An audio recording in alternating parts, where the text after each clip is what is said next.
Yo, welcome back to the Audio Theory Podcast. If you're new to the channel, please hit the like button as well as the subscribe button. What's good, Danny? How have you been? I've been good, dude. No complaints on my side. What do we have? My wedding anniversary was a year. Congrats. Dude, crazy. Thank you, bro. Crazy that a year fucking flown by. So much has happened. So, the wifey and I took a couple days off from painting the entire inside of the house, preparing for these twins. So we're like, bro, we might as well just like do everything that we've been putting off for like years and just like knock it out now. So we painted the entire inside of the house. I have 17-foot ceilings in the front of my living room. So like, bro, we had to get like the extender, the ladder. That's arm's reach for you. Nah, bro. Like, yo, my neck was killing me the next day. I'm like, bro, is it because I'm running again? And she's like, no, bro, because your neck was fucking like this the entire, like, dude, we were doing that for, again, maybe 5 out of the 7 days last week. And the last day where we got everything done, it was like a 9-hour day just doing that shit. So, wow. Yeah, like properly. But yeah, dude, I was super proud of it. The house is pristine white. Nice. So yeah, we're doing things little by little, knocking it out every weekend because, I mean, dude, she's already 5 months, which is crazy. And in like 2 months, she's going to be pretty much like, I'm not saying bedridden, but like close to it. So like her helping out isn't going to be an option. And like, I'm not the handy one. So at least like I need her around to like at least guide me on like what the fuck I should be doing. Like there was moments like, dude, even like putting the ladder, like, because I had the extender ladder, like putting the ladder away, I was just like, but it doesn't make sense. And she's like, I'm like, no, you can't do it. You can't stress the babies. But I'm like, it doesn't make fucking sense. So like, yeah, bro, she's definitely the handy one from her interior design days. But all fun things, bro. Yeah, super excited. And I have my brother-in-law visiting this week for the first time. So we're going to put his ass to work as well. Sweet. Yeah, bro. But how about you, man? How's life been? How's I guess springtime in the Bay? It's been good. I mean, this isn't that dramatic, but I ended up basically cutting my barber off that I've been going to for the past like year and a half, I think. Oh, bro, what happened? So like, I don't know, it was weird. First of all, the first instance where it was uncomfortable is I showed up. I don't know if I mentioned this on one of the episodes from a few months ago, but I showed up like, let's say 7 or 8 minutes late. I was really gonna be like 5 minutes late, but of course a fucking train crosses the road and that takes away like 3 minutes. But anyways, I stroll in thinking it's not a that big of a deal, and if it is, I'll get a warning. But you know, a warning, like just something, like if it's part of your policy, like okay, like yo, you know, you cut it close, whatever. But so I sit down because he's on his phone, probably wrapping up a call because maybe I was late and that's why. But anyways, get the cut done. And then like later that night, I'm talking like 5 hours later, he's like, hey bro, I forgot to mention I charge $10 for if you're past 10 minutes late. And like I got that sinking feeling in my stomach where like I just feel like disrespected. Yeah, like is this nigga trying me? Like right, exactly. I've been going to him for, at that point I had been a loyal customer. We've been going to him for at least a year, if not more. And you go every week or every 2 weeks? I think every 2 to 3 weeks. Okay. And on top of that, I'm pretty sure I didn't even meet the like 10-minute mark, because when I was looking at my phone while I was waiting for him to get off his phone, it was like 10:10 or something, and my appointment was at 10. So I was like, if anything, I hit the cutoff mark. So I'm like, you could have given me some grace and said like, yo, this is the rule. Next time, try to be here before the 10-minute mark. Yeah. But to like, one, you forget, and then now you're trying to charge me like way later, and there's like not even proof that I was even at that mark. I don't know. It just all felt kind of like, do you even value me as a customer? Like, do you want to lose a couple $100? So, I let bygones be bygones. And like a couple weeks ago, and then, by the way, this is like, that happened like 6 months ago, but a couple weeks ago, I scheduled an appointment. I show up, nowhere to be found. I wait like 10 minutes. I'm like, all right, this is weird. I noticed in the app I use, it was canceled, but like no message, no text, nothing. just the appointment was canceled. So I texted him like, wait, just to confirm, like, is it canceled today? And he's like, yes. Like, no, my car No broke down, context? nothing, just yes. And I'm like, all right, this is weird.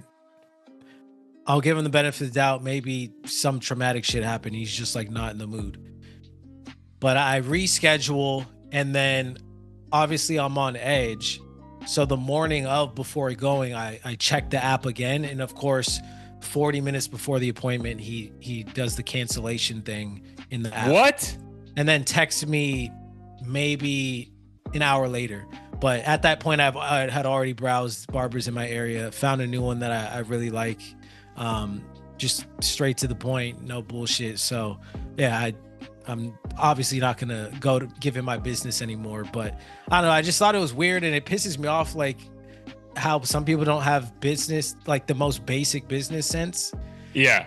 So that was bothering me. No business acumen whatsoever. And what sucks, dude, it's like, damn, but for you, I mean, kudos to you, bro, because I'm about to give you, like, I think I've shared my horror stories with my previous barber, who's a sweet guy, but like, just again, no lack of business acumen, and again, not valuing a customer who shows up. I mean, bro, I used to get a cut every week. So imagine like being okay turning away $70 every week, like that's insane. Right. But you only had those 2 issues with your guy? Oh, I guess it was 3. 3 in this case, yeah. 3 in this. Okay, cool. So, dude, back in the day, before I got the hair thing taken care of, like, bro, I needed, like, if I missed a cut, it was like, whatever, bro. I can just do it at home. It's fine, right? No big deal. But, dude, there would be multiple times, and bro, I'm not talking about 1 or 2. And it was convenient because this guy was like, when I would work from the office, he's literally like a 10-minute jog, let alone a 3-minute drive, right? Mm-hmm. So, like, it's super convenient. Bro, but I would go there hell of times, bro, and like he's just nowhere to be found. And then I'm asking his boys, like the other barbers, and they're like, yeah, just Danny, it is what it is. Like his name was also Danny, and it just is what it is. And I'm like, it is what it is. So then, bro, like I'm having to I can't get a hold of him for weeks. I'm scheduling a haircut with the other barbers in the shop because I'm at least loyal to the shop. And then he's hitting me up like, no, I got you. So now I'm like canceling on the other guys, and I'm just like, what? And then, dude, like once like I actually like needed someone to cut my hair, I couldn't do this shit myself, and he kept playing those games. I was like, but bro, I must like be okay with red flags, bro, because like I'm telling you, this went on for like 7 months, bro. Of this, like he might be there, he might not be there. I'm fucking texting him a million times before. I'm like, bro, I'm driving. Are you there? And bro, like, yeah, I had like this one time. Oh, dude, honestly, like no bullshit. It was because do you use the Booksy app to find your barber? It's similar. It's called The Cut. The Cut. Okay, so I use Booksy, and Booksy tells you like it has all your dates saved, right? So my first haircut with my new barber was this time last year because I needed a cut to go to New York. That's why I was so pissed at my barber. I'm like, bro, you know what the fuck I have going on. Like, this isn't just like, hey, if I get you, I get you. Show up to the store, bro. Like, yeah. I'm driving 30 minutes now because you're no longer, so like, dude, like, it's insane. But yeah, I luckily, dude, the Booksy app, like, bro, that shit, this guy, I followed the same barber. He's been to 4 different shops, bro, since I've been using him, and I go to every single one. He may have his own internal drama with like, he doesn't work well with others, but as a barber, bro, super fucking reliable, bro. So nice. Hopefully you have that same situation with this new guy. Is a new guy closer at least? No, he's a little further. Which is why I don't blame you for overlooking the red flags. The only reason I did it was because I had already gotten canceled on twice, and I'm like, I need a fucking haircut. Like, I don't care who does it. I'm booking somebody today, and I'm like, if I end up liking this person more, then I'll just go to him, and if I don't, I'll just give my other guy a chance. And now, I mean, he's a little further, like 5 minutes further, but also $5 cheaper. Nice. And I like that his setup is it caters to like introverted people who don't feel like talking, whereas the other barbershop is like fucking 20 people just shouting and talking about whatever. And sometimes I just walk in, I'm like, I don't like want you to ask me about my weekend. Just yeah, bro. I start pretending to fall asleep and then actually fall asleep because I'm like, bro, like I don't want to talk here, right? You know, like it's. Is your guy like in a thing where he rents out like a room, or it's like a full blown barbershop? Yeah, it seems it's like two. It's like two rooms in a shared unit, like in some plaza. So I'm pretty sure he just rents it out. Yeah, that's what I feel like that's a new trend, bro. I feel like these guys are all going that kind of entrepreneurial route because my guy used to be at barbershops, didn't get along with other people. But at this mall near my house, there's like a salon, genius business plan. It's like 20 of them, bro. So there's wow. Yeah, and they all just have a room. So there's like a nail stylist, a nail tech, massage, all this shit. You're just like, okay. And like the mall's closed, but they're still open to midnight. Like it's a very weird concept, but I'm like, bro, good for you again, there's so many ways to make money in America. Like good for you for figuring it out. No, that's dope. Nice. But so you said you go two to three times a week for a cut? 2 to 3 times every 2 to 3 weeks. A month. Yeah. Got you. Yeah, dude. I feel like, dude, it's crazy. Back in the day, and I don't know if it was like a New York thing, bro. I would be getting a cut. I'm telling you, since I was like 9 years old, every week, bro. Like, damn, every week fresh. I was like, dog. There's like, I think because of like, I used to go to my dad used to have a record store in the Bronx, and like next door was a barbershop, so it was just like, I'm bored. Let me get a fucking cut. But I think that's like instilled in me. So like if after like a week and a half I see my fade isn't like fresh enough, I'm like, I need a fucking cut. So yeah, dude, my barber fucking loves me because I'm literally there like too often, bro. I wish. It's just so expensive now. So what do you pay for a cut right now? It's 45 or 50. Either way, like with tip and shit, it's minimum 50 usually. Okay, yeah, because I'm at this guy charges 60 all in. I give him a $12 tip, so it's 72 now. So yeah, I just did my budget. So it's like 144 a month.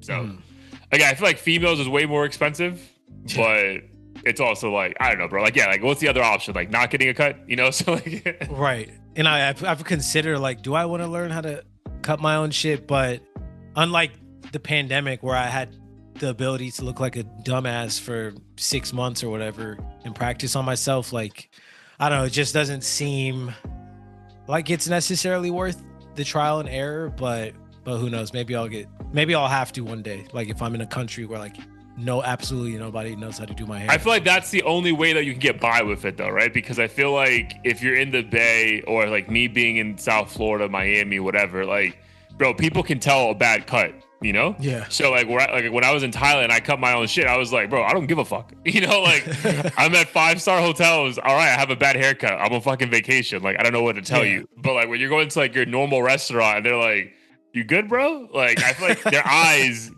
can tell you like, bro, something's going on in your head that we don't know what's going on. So right.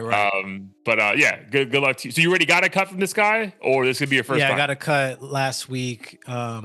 Enjoyed it. So hopefully he's reliable. He seems just his mannerisms and the way he introduced himself and everything. It felt like he treated it like a serious business.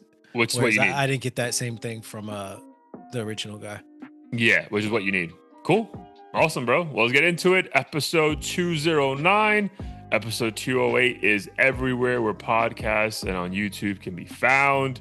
Honestly, we're going to take a little tangent from the music this week because I don't think there's really that much, which again is a testament to what we've been saying now for a couple of years. So we're going to call this cinema theory for the next maybe 15, 20 minutes. So I feel like the biggest thing on everyone's timeline, I know my Explorer page is only this right now, Sinners, the latest Michael B. Jordan and Ryan Coogler is his last name? Ryan Coogler. I think he's a California native.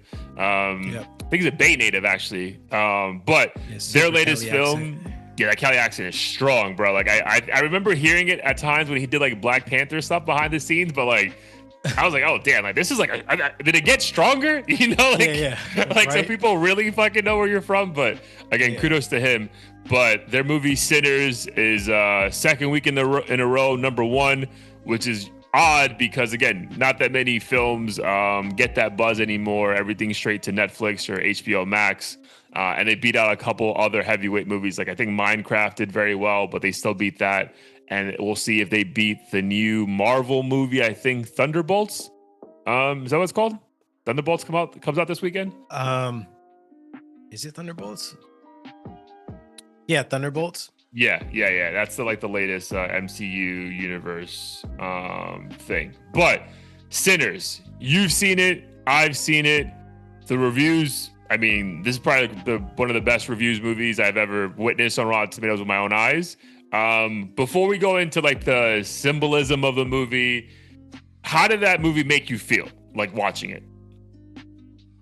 I think it made me feel, I don't know, the word that comes to mind is stimulated. Like I just feel like every scene, not to sound dramatic, but kind of had me up on the edge of my seat. Oftentimes in these movies, I find like myself in a 5 or 10 minute lull where I'm like not really engaged or care what's happening. But I don't know, that the acting and everything made me feel just very engaged in the story, even though I had no idea what was really going to happen. Yeah, I had no idea. I'm glad I didn't really watch any trailers besides knowing that the movie was going to be really good, but like, I didn't really know. I mean, I think already a couple people told me like it's not really a horror film. So like I knew it wasn't going to be scary. But even though there was elements of like, oh fuck, is that about to happen? Right? Like I enjoyed that. Dude, I would say this was the first movie for me. And dude, I would, this is like a top 5 movie for me, but right now, but like I would say this is the first movie that I didn't feel like I was just observing a story take place. Like it felt like I was literally there and like watching this all happen. Right? Like I feel like with most movies, like even if you're blown away by the storyline, you're like, oh, that's crazy, right? Like, but you're watching it from afar.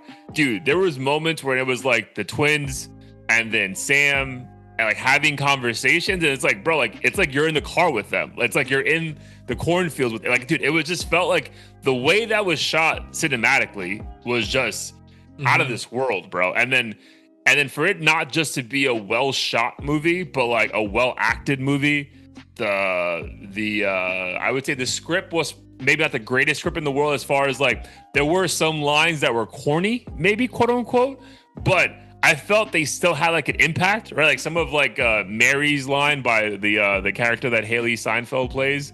Like I know those are all like making the headlines because they're, you know, vulgar for like to see a woman say these lines, and like when you read the lines, they're crazy, but like in the moment, it had a huge impact, so it clearly worked, right? So like I don't know, man. Like, it was like one of the few movies where I was just like, bro, I'm locked the fuck in. Like, dude, Gina had to go to the bathroom. I'm like, yo, let's go, move. I can't, like, I can't stop from watching this right now. So I would just say it's probably one of the first movies in a long time where I felt like, bro, I was in that shit. It wasn't like a 3D thing or whatever, but it felt like you were there. You were in the house. You were at the party. I think all those things felt very unique. Yeah, no, I agree with all those points. And I always find myself in movies too getting really excited when any of the main characters break the mold in terms of not being typecast into like a super stereotypical role. So like this is one of the few movies where I saw like Asian representation that wasn't like fire. Just overtly, I don't know, racist or stereotypical. And on top of that, Michael B. Jordan's character, I don't know, was just very. Which one? Like, was Smoke the more like bold one? Smoke was like Smoke was the one that, spoiler alert, was the one that survived till the end. Okay, so maybe the other one. But in any case, I think both of their characters represented like a very masculine energy, but not in like a stereotypical way. Yeah. Which is dope. And in general, it's just I think throughout the movie, I was thinking to myself, like, how is it that we can't get more of this more often? Like, it seems like such a no-brainer. Just be fucking original, and the money and memes and all this shit that Marvel probably can't do as well will come. Yeah. I know it's easier said than done, but the whole time I'm just like, man, I haven't seen anything like this, I feel like, in years. Yeah. Did you get a chance to watch it at IMAX? Was it an IMAX? I don't think it was. I think it was in the standard. Okay, yeah. I'm gonna go. I'm trying to go a second time this weekend with my brother-in-law and the wife. But I think they're actually taking it out of IMAX because a lot of the IMAX theaters are going to the Marvel movie that's coming out, Thunderbolts. But yeah, I didn't watch it IMAX either. But they said like visually, even in IMAX, a lot of it was shot with IMAX cameras. That's even crazier, Nice. bro. So I would go to the quickly on the Asian representation in that movie. Like, so did you know that like Mississippi was one of the states that a lot of like Chinese people came over in the 30s? I didn't until like after seeing, I think something, someone or something online mentioned that after I had seen. The movie, I looked it up. Yeah, for sure. So for example, I thought while watching the movie, I thought it was cool to have Asians in the movie. Period. Right? Like just like, hey, we can just have Asian people in the movie. Like we don't have to like we're talking about vampires here, right? So we could just have like a different race of people and just say like whatever. We just wanted to have them in the film. But the fact that all of that was because it actually took place was, bro, like kudos to them for just trying to make that shit feel so original. And then, bro, I would say that the other symbolism for me that I really took to heart was the dance scene at the Juke. Where it was just like almost like a reminder of like, bro, like I think about like you and I at like one of these lounges in Miami when you came to visit, or us at Coachella, right? Like it's quick in the moment to think that this is so unique to you, right? And then it's nice to have reminders like, bro, they were doing this shit 50 years ago. They're gonna do this shit 50 years from now. But music is the common thing, and everyone just wants to let loose and have a good time, right? So like that, I never really ever thought of like when I'm out clubbing or having drinks, like I'm never thinking about, oh, this is what people were doing 45 years ago, and we're doing it, blah blah blah. Like you're just like, this is so unique to me. And then when you go deeper about like how the music and the tones and everything, bro, like I just thought those kind of messagings that weren't, again, it's symbolism, of course, but it wasn't some kind of thing where, hey, I have to sit and think about this and like, what is he trying to, like, it was front and center, but in like the least corniest way to do it, right? Because there's a way that it could have been corny, especially when he showed like the futuristic dude from like the hip hop band or whatever. Like that could have been corny, but it felt natural. Yeah, no, it was dope, and it wasn't. At least for me, I had no expectation that a scene like that would take place in the first place. Right. So I think that added to the element of it not being predictable and corny, which I think corny goes hand in hand with predictable. And that goes for music or movies or whatever. And this movie, thankfully, didn't have any instances of that I can recall. Did you get a chance to, because I fucked up, did you get a chance to sit through all the credits and watch like the end, the bonus scenes? Yeah, I did. Oh, bro. Damn. How long, just so I know when I go back, how long is that extra scene? So the extra scene, I would say it's probably no more than, the first extra scene is no more than like a minute long, maybe. Okay. And then the one after that is extremely short. So I don't even know why I stayed for that one. But I mean, it's cool. But it's one of those things where you just have FOMO and you're like, I'm here. I paid to be here. Like I might as well see it. But did you know there was going to be stuff post credits? My wife saw it because she's always online trying to check about the movie during the movie. So she's like, "Oh, there's 2 we have to stay for." Oh, bro, I wish I would have known, bro. Because when I got home and I was like, "When the fuck did Michael B. Jordan have a Coogee sweater on?" And it was like, oh, it's the post credits. I was like, oh, you motherfucker, bro. But again, I left that theater saying I was gonna watch that shit again, so it's fine. I'm more than happy to watch it again. Was there a favorite scene for you or any favorite moment? I mean, I'm a horror movie buff, I guess you could say. So I think is essentially the scene where everyone was becoming infected or whatever. So I forget, what was her name? Mary? Yeah. So like that's once that scene took place, I think from that point forward, I was extremely engaged. Okay. But, I would say, dude, I was, man, favorite scene for me, dude. Man, there were so many. I would say, damn, bro, there's quite a few. I would say, honestly, the scene with Mary and the 3 vampires that came to visit initially. Cause like that's when you really got a sense of like, all right, what this is about to be crazy. What's about to happen, right? I think that like her being spooked and scared, and she's obviously meant to be tough and like a badass, like, and then you see him like, again, spoiler alert, you see the main vampire like flying in the air. You're like, all right, bro, this is about to be real fucking serious, and everyone's fucked, you know? Because I'm at the end of the day, like these are just normal as people who try to open a club, and now they're fighting vampires. So again, there was moments in the movie, bro, especially during the fighting scenes or the build up to the fighting scenes, where I'm like, this could feel like almost like a spoof, right? Like a little bit. Like there was what was that movie? The End of the World with like Seth Rogen and like Jonah Hill, you know, like. There could have been a moment where it felt like that for a second, but I'm glad like it still stayed true to what they were trying to achieve. But yeah, dude, when the Asian lady like grabbed the bottle, it was like, "Yo, no, we're gonna go fucking kill these people." I was like, "Oh, this is like, this is a yeah, dude." I thought it was so well shot. I love the dude who played Sammy, and then, bro, I thought the music throughout the movie was fucking phenomenal. Oh yeah, like phenomenal. Even like the vampires, the folky blues stuff, the original blues guy, not Sammy, but the other one that they found at the train station. I thought all those things were just fucking, dude. As far as again being as true as possible to a time, I think they knocked out the park for sure.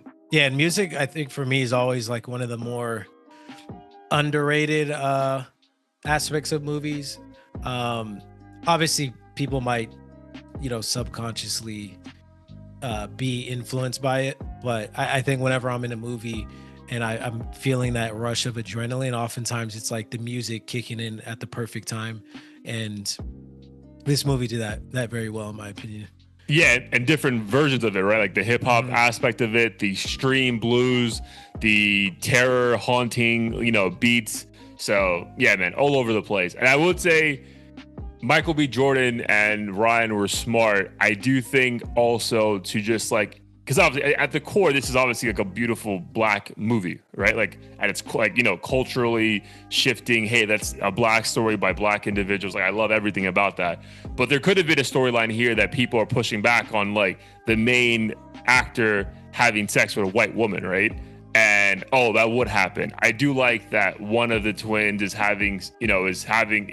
is married or whatever to a black woman that's not the normal, main actress physique, right? I feel like that also just makes it like, bro, this is real life, bro. This is what Louisiana, Mississippi women looked like at that time. So of course you're going to be attracted to that look, So like I thought like that, all that stuff was like, it gave it its truth, even though again it's still a fucking vampire movie and we don't believe in vampires.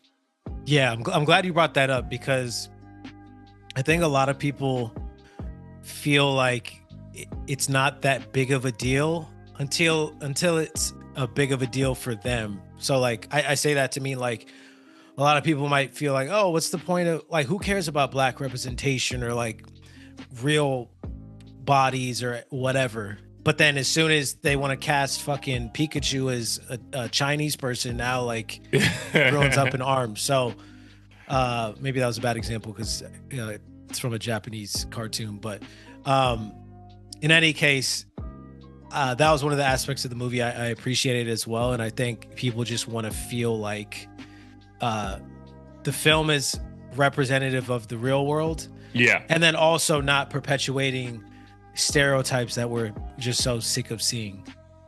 Yeah, I agree. No, I do. Again, I don't know how anyone has a bad take on this film. Maybe you don't get it, and you're like, why are you so moved by this? But yeah, I don't know. But I left that movie, dude. I texted Sam immediately, my boy Sam, because like I told him I was going. He's like, bro, if someone else could be one fucking review, I have to go watch. I'm like, bro, I will go watch. I just finished it my show finished at like 7:30. I'm like, bro, I will go with you to the 8:15 show tonight. Like, let me know, and I can meet me here, bro. Like, yeah, no, I definitely want to see it again. I gotta see it again, dude. So yeah, shout out to Sinners. I mean, Audio Theory, Cinema Theory rating A+. I would give it I would give it an A. The plus is reserved only because I feel like just the horror buff in me. I think that scene could have been, or that those scenes could have been extended a bit further and maybe been a bit scarier.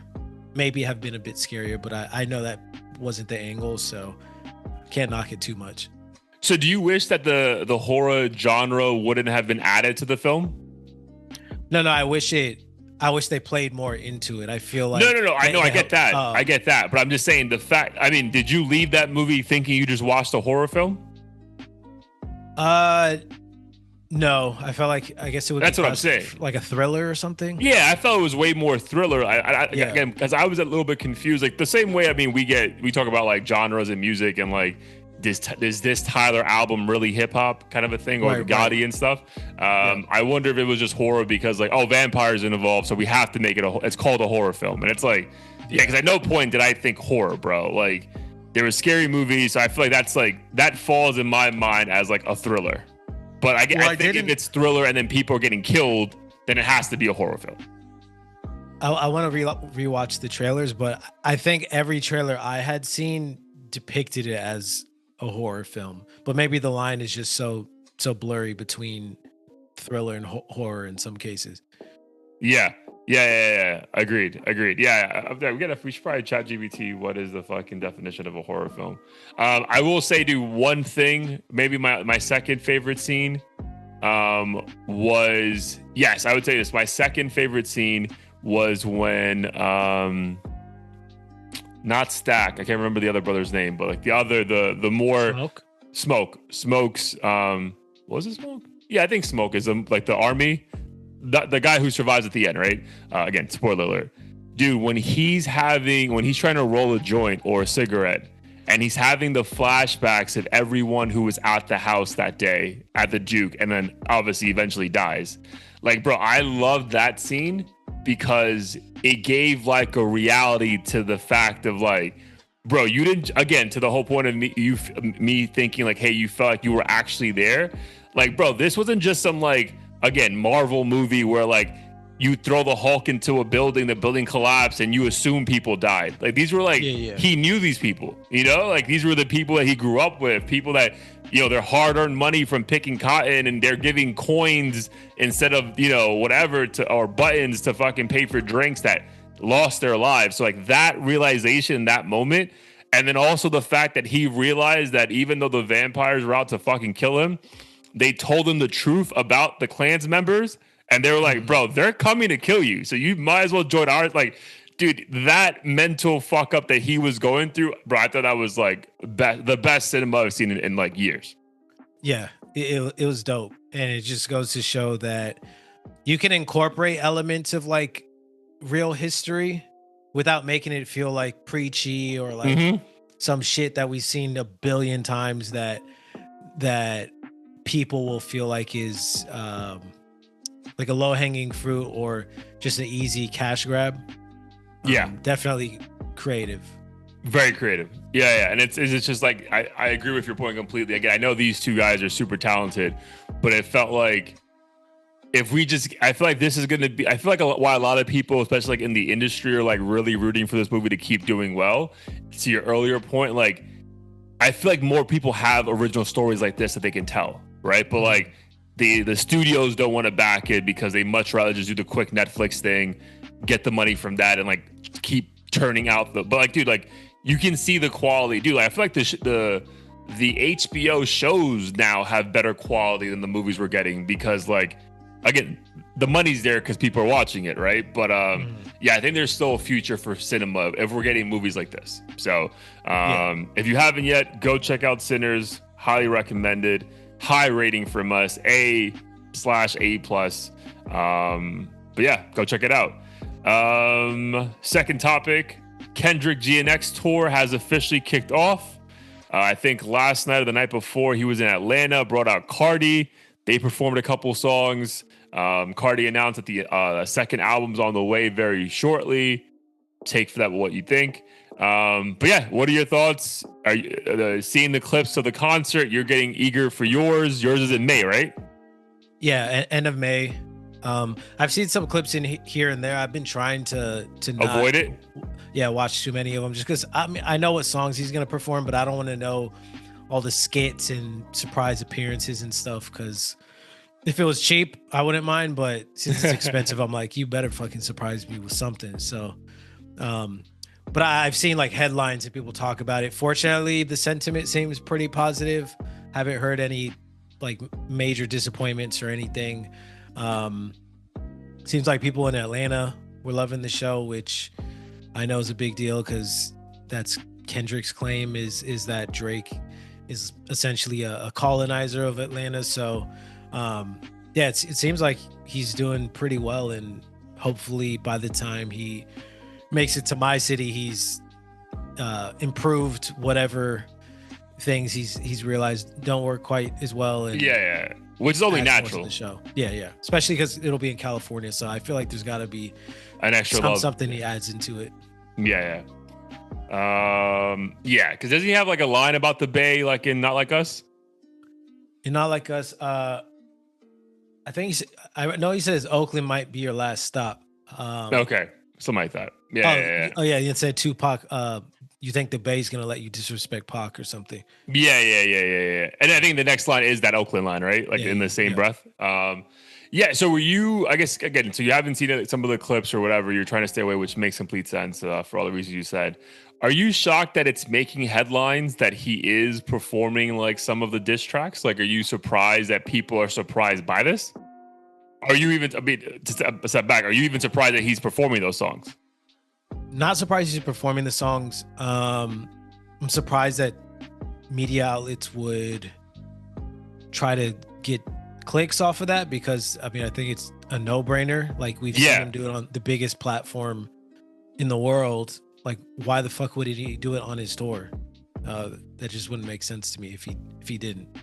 Yeah, that was my confusion, right? Because again, I understand again the skits, and you'll be able to give us a testimonial, when you're there in a month. But yeah, bro, like again, I know he did the pop out, right? He obviously did the Super Bowl, so these are obviously moments that the entire world checked in.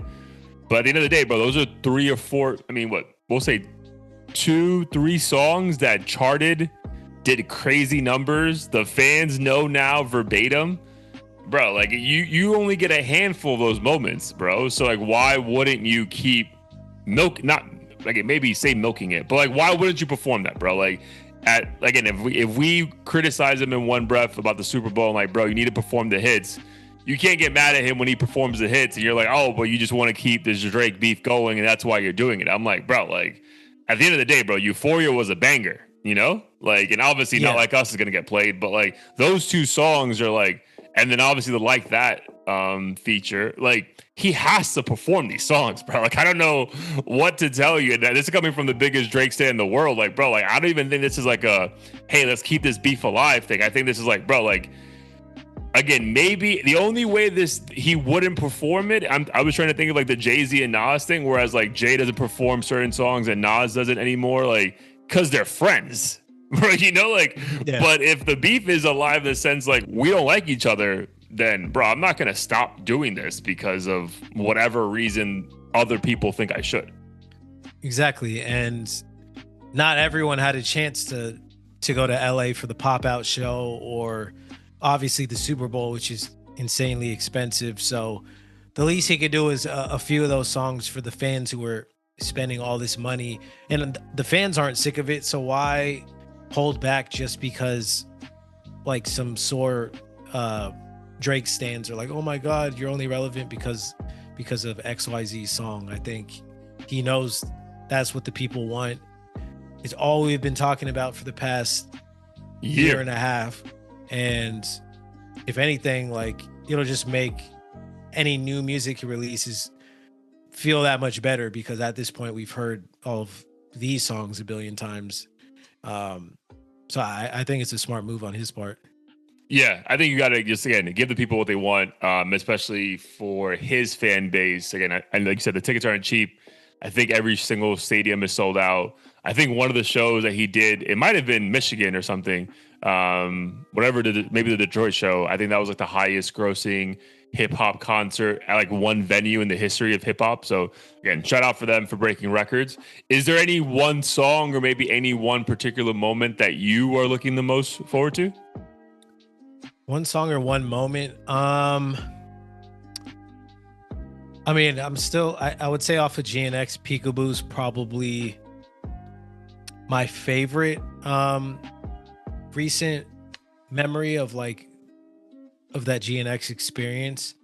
But I would say in terms of like impactful moments, since I know all those songs, I'm hoping there's a song or two that's completely brand new that just blows my mind and makes me excited for whatever new projects he's working on. Like, for instance, that one he did at the very beginning of the Super Bowl, or anything along those lines that maybe I've just never heard before. Oh, that's funny, dude. Because I'm always the biggest hater of like when they do a new like songs, unreleased song. I'm like, bro, like no. If they drag it, that's when I'm like, all right, like 5-6 minutes of this shit is kind of annoying. Yeah. If it's like a dope 20-30 seconds, then I'm fine with it, because at least I could just ignore it if it sucks. I think my thing is like it really depends on the sound setup, sound quality, right? Because if it's like it's the new song, but it's them still like over the beat, you're like, bro, like you're butchering what this could be if I heard it for the first time, like all my DSPs. Yeah, because then you just feel like you're just nodding your head to like some song in a coffee shop that correct you don't even know what the fuck they're saying or who it is or anything. Correct. Do you think so? But if that is what you're looking forward to the most, do you think there is like a second album coming out in 2025, or I guess an album coming out in 2025? 2025. So he would have 7 months left. I would say nope. I don't know. I just feel like it's overkill, and it's insane that GNX is still dominating the conversation. I don't think that's going to stop anytime soon. And that would just leave, I mean, by the time the tour's over and everything, that would kind of leave the end of the year for Kendrick to drop. And I just feel like that wouldn't make sense. Like, he just has way too much momentum to where I don't even necessarily need anything anytime soon. And I feel like he's not feeling pressured either.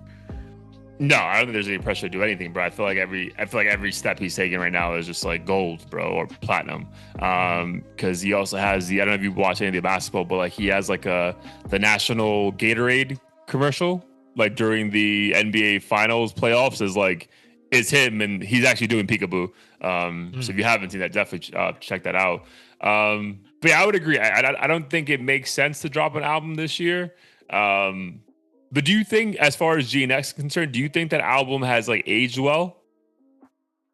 Like, do you see yourself going back to it all and like actually like, because obviously you and I gave this like a phenomenal review, and rightly so at the time, but like, do you still feel that way like 5 months, 6 months later?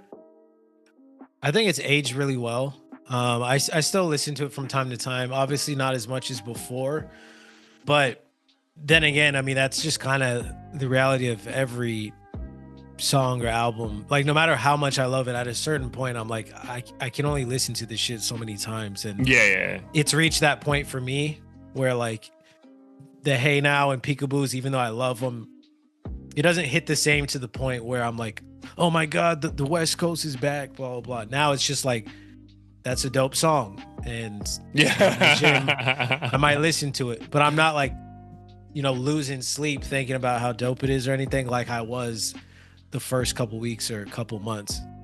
Yeah, I would say I'm in the same exact boat. I was at the gym on Tuesday, and I was like, bro, I gotta listen to something like that's like aggressive. Like I couldn't get into the mood. I'm like, I need some aggressive shit right now, and I put GNX on, and I was able to get through it. But yeah, I same boat, bro. I think the songs I loved then, I still love now, but the songs they just weren't hitting the same. Where, because it didn't have that initial like, what the fuck did I just hear? Like the Mexican singer in the background, like I skipped those songs. I'm like, bro, like, whatever, bro. Like I know this is meant to be nice or whatever, so I skipped those. I think again, I feel like I'm skipping more songs, but only because it was clear that I wasn't going to be able to recreate that initial first 3 weeks of like bro, this is ridiculous. Like, how the Yeah. fuck did he do this, right? Like, again, I can only hear Mustard, TV off, you know, like it's not the same when you're like on the weights and you're like trying to time it perfectly to get that extra PR. Like, so, but yeah, I think it's aged well. But again, it was funny. I think that's the issue when certain albums are just so different or so impactful that almost like, even though it ages well, there's still some sort of a letdown because it's never going to be what it was at its peak. Right. And then for me, that's when it reaches the point of like, I'm only gonna get that similar feeling if I'm at a concert or like I'm at some lounge and I'm not expecting it to come on. That's when I get excited. But like in terms of putting it on in the car, I'm like, do I really want to listen to this for the 900th time in the past month? And I'll try to find something different. Which is it's a battle in itself. But yeah, cool. I'm excited for you, bro. I'm excited for your concert to pop up soon. So yeah, I mean, the end of May is gonna be here in no time, which is crazy. So all right, man, we can skip the Young Thug one and just focus more on the Trippie Redd. So what was the so I know Ye has been on a run now. I mean, again, I don't know how academics feel, because I feel like it felt cool for academics to get that, like, yo, the exclusive, and then he's on everyone's fucking pod and stream the next day. You're like, oh, this is what you're gonna do now. So what did he say exactly that got Trippie Redd in his feelings? He basically said he invented rage music. Based off Yeezus? Based off well, I think the song specifically was Blood on the Leaves. Well, that was on Yeezus though. Was it on? Yeah, it was on Yeezus. So I don't know if it was the album in its entirety or just that song, but in any case, he is claiming to have at that time be like the pioneer of rage music. Got it. And then Trippie Redd said what exactly? Because I know he was he talked on IG Live and stuff. Trippie Redd, yeah, he said it on IG Live. He said it was cap in that himself, XX Tentacion, and Cardi and Lil Uzi Vert are the four, like the Mount Rushmore of rage music. So, damn, bro, I feel like this is a situation where I kind of like actually agree with Kanye. Oh wow. Those things that like make you nod your head and you're like, is he saying the truth? Is he not saying the truth? Like, I feel like that's what his good take then. Yeah, I do. I kind of agree with him, bro, because think about it, like, dude, like Blood on the Leaves, Yeezus, Black Skinhead, bro, this is like 2012, 2013, right? So this is like a time where that's just, no one's doing that, bro. Like, no one, mosh pit music isn't a thing. That's why the Yeezus tour was crazy, because you were like, wait, what are hip hop fans doing at concerts now? Right? Like, so, I mean, dude, I would, again, maybe if you say that if Trippie's counter is that, like, yo, we took it to another level, sure. But, bro, I vividly remember, like, the reason why the St. Pablo tour was insane was because people were moshing and doing all these things that no one had ever done before at a hip hop show. So, like, if his point is just like he created that for people to do that, I mean, bro, again, I never saw it before that.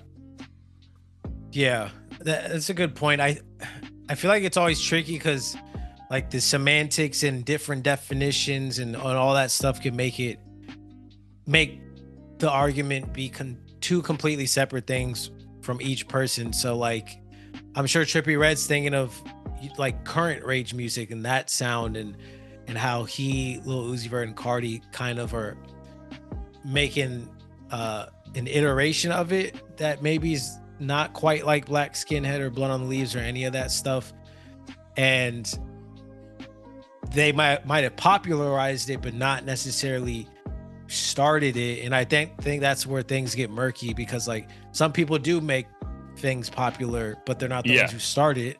But if you just so happen to make it the most popular thing ever, whereas the person who invented it didn't even come close, like, who ultimately should get the credit? And maybe it's both people equally, but at the end of the day, music's never fully original and there's always an influence. So I think it just boils down to wanting some sort of credit and not feeling like you didn't contribute anything at all. And like, do you think that's where Trippie's coming from, or do you think that's where Kanye's coming from? I think Kanye is just a stream of thought and random stream of thoughts, and Trippie's kind of demanding respect for all of his contributions. Yeah, I mean, again, I can see where he's pissed, right? I saw, especially him with XXXTentacion and Uzi and Playboy, and there's probably others that we're not even talking about. I know they were at the forefront. I mean, dude, Rolling Loud, we saw these things firsthand, right? Like these things is all like, again, that kind of rage music is evident. But bro, like, yeah, I just feel like it's hard for me to not agree with Kanye if he's saying that he's like the originator of that stuff, because like, bro, like, yeah, man, like I remember those feelings, bro. Like when I was in 2013, I was maybe 24, 25. And you're like, bro, like what kind of music is this? You know, like I do when Yeezus dropped, people were killing it because they're like, bro, like what is he even doing on this? Right? Like all these aggressive beats and these beat changes. And then, yeah, fast forward and you got Travis came from that. And like, I mean, there's a story here that Trippie and XXXTentacion are like on the Travis Scott like tree of influence as well. Right. So, yeah, I don't know, man. I would just say if the question was like, who deserves more credit? I would say I would have to lean towards Kanye, because I think it's harder to be the originator than being the person who saw something happen and was able like, yo, I can perfect that, right? Which maybe Cardi and Uzi and maybe Trippie Red can say that. Whereas like, that's why I think in basketball, like Jordan is always the like standard for like great players, right? And it's like, all right, can I be a version of that and then take it to a next level or something, right? Like I don't know, bro. I just get, maybe because I was at that age, bro, like at 24 to 25, like you're very aware of what's happening in music. And dude, when he dropped Yeezus, there was a very much like a line in the sand, like, all right, this is a very different sound than whatever we heard before. And I just have to give it to him. No, that's a very valid point. Yeah, and people probably get hung up on the sonics of it and like the fact that, okay, well, what he created doesn't sound exactly like an Uzi song, which doesn't sound like, you know, Lil whoever who's making something similar to Uzi. And then, you know, a 15-year-old won't draw any similarities, and they'll just say, no, like I wasn't influenced by Yeezus, so therefore it wasn't rage music, real rage music or good rage music. And since I like Trippie and that's what got me into the 10 other guys who sound like him, that's why I'm going to say Trippie's the real originator. But I think that's an unfair way to look at it. So I wouldn't say that Kanye has no idea what he's talking about. I think I just find it odd he finds these weird topics to like, of opportunity to just like bring some shit up. And I know it's like ego driven and, you know, attention hungry and everything, but it's weird because I think everyone in the industry's always respected him like at the highest level. And the only reason he gets so much shit is the weird stuff he says. It's not like I can't recall the last time someone on the internet was like, who was a prominent figure was like, oh, Kanye's overrated or none of his albums are classics or something. Like, we've only said good things about him musically. It's just all the other antics. Dude, honestly, like I feel like that comment in itself about the originator of rage music is almost like a Soulja Boy situation, whereas like the first rapper to do this, it's like, bro, like we know, like you don't have to tell us this, like right. Like we've been calling you a genius forever. Like we yes, we agree. Yeah. Well, I think now that I think about it, I think it's the issues with Cardi and his album Rollout and all the love Cardi's getting. He's probably like, yo, he's my son. I made all the pathway, or paved the way, I should say, for him to even do that in the first place. Which again, if you go back to what was the album that this dude dropped 2 years ago? Travis's album, Utopia, bro. Utopia is Yeezus. Yeah, right. So like if we're saying the king of all rage music right now literally is telling us that he made his own version of Jesus, like I feel like that's also like more a testament. But again, like there's subject matters that he feels the need to talk about. We're like, bro, that's not even a conversation. You know, like for me, like that's like when you give it some thought, I'm like, yeah, that makes sense. And then we move on, right? As opposed to like this making like a headlining thing. But again, either way, listen to the albums, make your own opinion.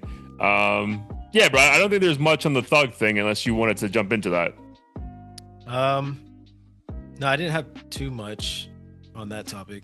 Yeah, again, if there's more that comes from it, Young Thug had an article out on GQ, but yeah, nothing too much to hold us up. So before we get out of here, episode 209, let's get into some heat of the week. My guy, what was something you were listening to this weekend? A couple different songs I've been replaying a lot. Let's see. The one that I'm probably gonna choose is,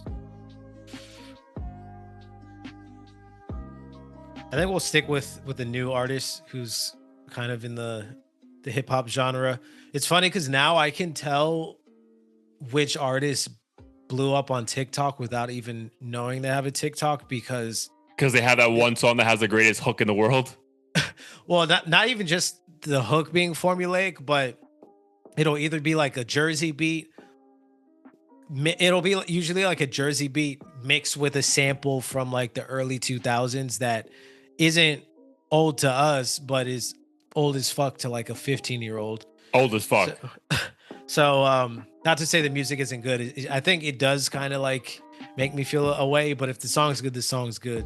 But anyways, this dude's name is Nevea, like Na, Veyah. I'll send it to you, but I guess he released an album or mixtape recently, and there were several songs on there that I really liked. I think the song you would probably like is called Do It Like You. Do It Like You. It's kind of like a Drakey, Jack Harlow feel.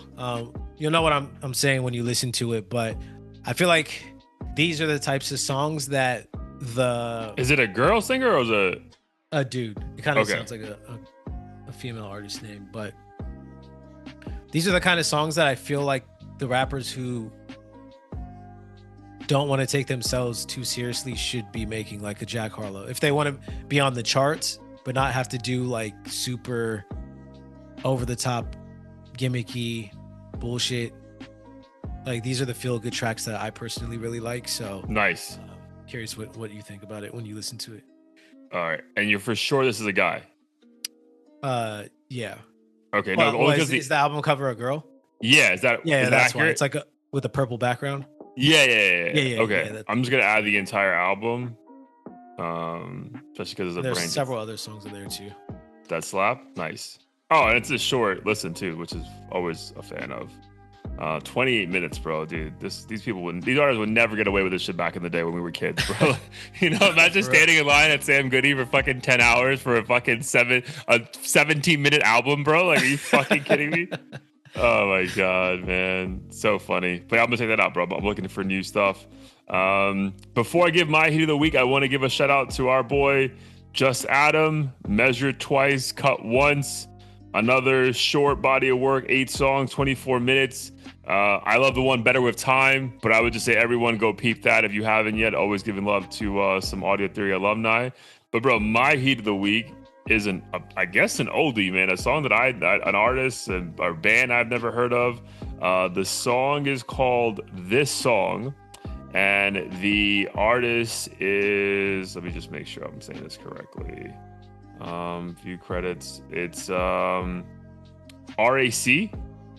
is the name of the band, bro. It's an indie vibe, bro. Like, I don't know, maybe my phone was just like, I played some Empire of the Sun recently, but man, it's again the whole idea of like, I know my heat of the week last week was about like, you know, having a spritz in your hand, spring, summer, like I think my phone is trying to send me a sign, like, bro, this is another song that's like in that same like alley of just good vibes, bro. And I think like that's like what I'm looking for. Again, even though like I was looking for aggression with GNX at the gym, for the most part, like I'm really just looking for like backyard vibes on a boat, lounge, rooftop, you know, what's playing right now. And I would say this song, no pun intended, gives that energy in a big way.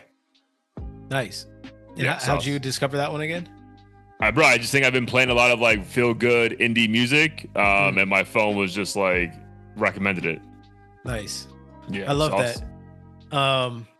Sometimes it's an issue though, because if my algorithm's on a roll, I'm like, I can't let this stop. I just have to wait until it's like 5 horrible songs in a row. Then I'm like, all right, I'm not gonna touch this shit. Dude, that was the best about Pandora. Remember, like when you were like, bro, I can't keep skipping because this shit is like perfect right now. Like, yeah.